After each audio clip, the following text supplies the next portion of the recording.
Thank you for investing today in a deep reflection. And I think this reflection comes at a time where we fundamentally need to be able to, one, rethink the foundational concept of human well-being as it impacts our people, our society, and our future. We will not accelerate human capital gaps without hacking education.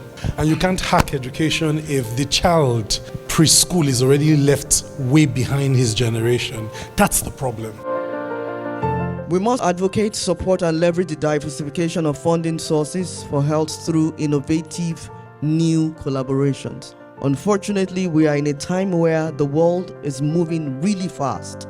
And so just doing the basics alone is no longer sufficient for us to be able to be at par with the rest of the world. Some other priorities we felt were cross-cutting across these main dimensions.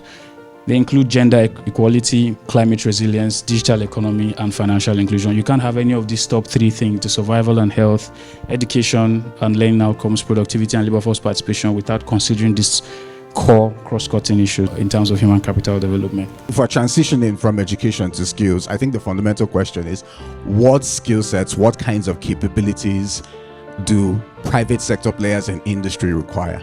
I think what we must do for skills is to get points to each sector, ask what are the jobs, ask these jobs, what are the skills do we require? Yeah. And then what are the certification, accreditation, training that we need to do it. If not, we are not going to make progress. This skill thing, we've said it forever. Technology is no longer what it used to be 30 years ago. It's become the new official language. So at some point in another decade or so, if you don't understand tech, you can't communicate. That is the era we are in. And if basic education is not embracing technology with that force and with that clarity of mind, we're not going to move. It's not longer under STEM. It's tech on its own. And we need as a nation to embrace it like that, to integrate it across strata. This is a very important component of human capital development. And we talked earlier about incentives to attract private capital to this space. So it is very important that we articulate those incentives by way of fiscal incentives in particular. We have some trucks we've been using for healthcare interventions and had a little problem. Nobody is able to fix that in Nigeria. And we had to take it back to Denmark. It's really bad. So I think there's a need to push for a proper structuring around TVET so that people can make investment and know that we would see results. Why is it that with all the creative capacity you have in this country, the financial sector cannot go out, understudy, and find out how is it that this sector has been successfully financed in other parts of the world?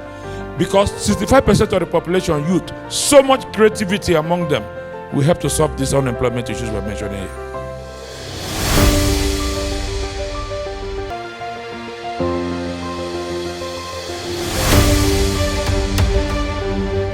How would this apply to a HCD project? For example, we are building a health technology application that could potentially scale drug access to 10 million Nigerians. But it's still at the product prototyping phase, and then somebody says, oh, go and speak to impact investors to do it, because that's high risk. There's no guaranteed high return. How would you approach a request like that?